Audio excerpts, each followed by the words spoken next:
அன்பு நண்பர்களே, இயங்குகிற சமூகத்தில் அரசியல் மிக முக்கியமானது.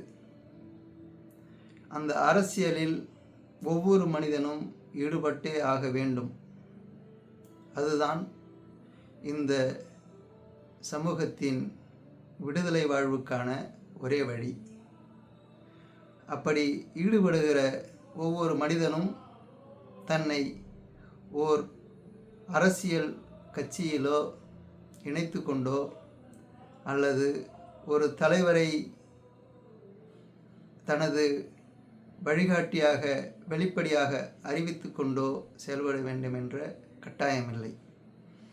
ஒவ்வொரு மனிதனும் தன்னை சுற்றி நிகழ்கிற சம்பவங்களில் தனக்காக நடக்கிற ஒவ்வொரு செயல்பாடுகளிலும் இருக்கிற பின்னணியை, அவை இயங்குகிற மூலத்தை அறிந்து கொள்வதும் ஓர் வகை அரசியல்தான்.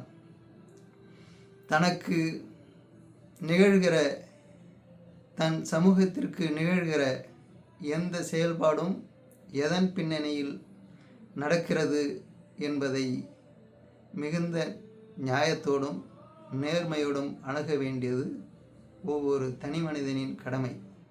அந்த நேர்மையான நியாயமான அணுகுமுறையே ஒரு நல்ல அரசியலுக்கு வழிவகுக்கும். அந்த அரசியல் பிறகு வெகு மக்களின் எழுச்சிக்கான களத்தில் நிற்பதற்கான பாதையையும் ஏற்படுத்தி தரும். தனி மனிதன் உடனடியாக நேரடியான அரசியலில் ஈடுபட்டுத்தான் தன்னை வெளிப்படுத்த வேண்டும் என்கிற அவசியமில்லை. தன்னை சுற்றி, தான் வாழ்கிற சூழலை சுற்றி நிகழ்கிற சம்பவங்களை, நிகழ்வுகளை அனைத்தையும் மிகவும் கவனமாக கையாள்வதிலும், கவனிப்பதிலும், அது குறித்த பின்னணிகளை யோசிப்பதிலும் உங்களுக்கான அரசியல் தொடங்குகிறது. நன்றி.